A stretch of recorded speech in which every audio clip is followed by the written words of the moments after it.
j'appris bien vite à mieux connaître cette fleur. Il y avait toujours eu sur la planète du Petit Prince des fleurs très simples, ornées d'un seul rang de pétales et qui ne tenaient point de place et qui ne dérangeaient personne. Elles apparaissaient un matin dans l'herbe et puis elles s'éteignaient le soir. Mais celle-là avait germé un jour d'une graine apportée d'on ne sait où, et le Petit Prince avait surveillé de très près cette brindille qui ne ressemblait pas aux autres brindilles. Ça pouvait être un nouveau genre de baobab. Mais l'arbuste cessa vite de croître et commença de préparer une fleur. Le Petit Prince, qui assistait à l'installation d'un bouton énorme, sentait bien qu'il en sortirait une apparition miraculeuse.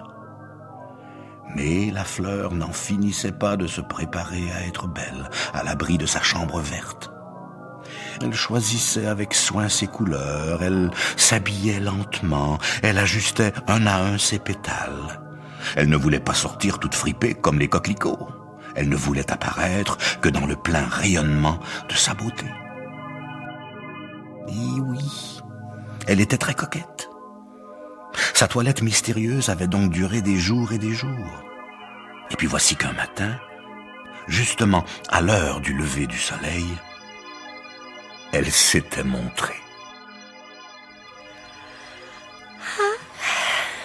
Je me réveille à peine.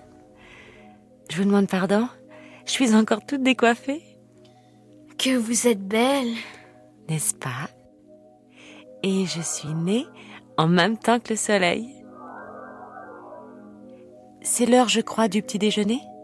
Auriez-vous la bonté de penser à moi? Et le Petit Prince, tout confus, ayant été chercher un arrosoir d'eau fraîche, avait servi la fleur. Ainsi l'avait-elle bien vite tourmentée par sa vanité un peu ombrageuse. Un jour, par exemple, parlant de ses 4 épines, elle avait dit au Petit Prince: Ils peuvent venir, les tigres, avec leurs griffes? il n'y a pas de tigre sur ma planète. Et puis les tigres ne mangent pas l'herbe.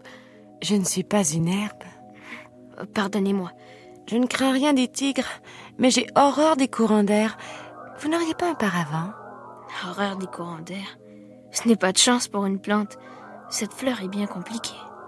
Le soir, vous me mettrez sous globe. Il fait très froid chez vous. C'est mal installé.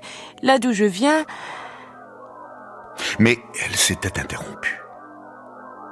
Elle était venue sous forme de graine, elle n'avait rien pu connaître des autres mondes.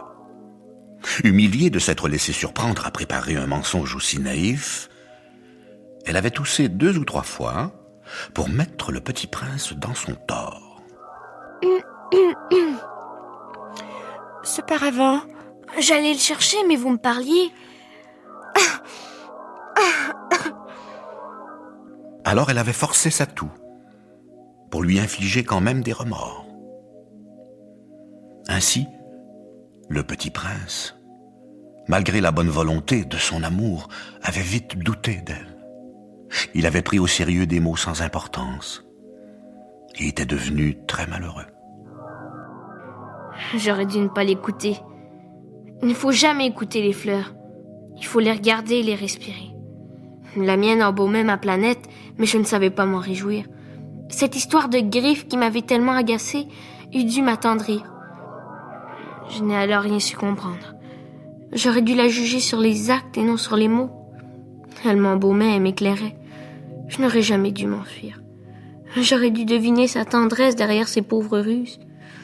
Les fleurs sont si contradictoires, mais j'étais trop jeune pour savoir l'aimer.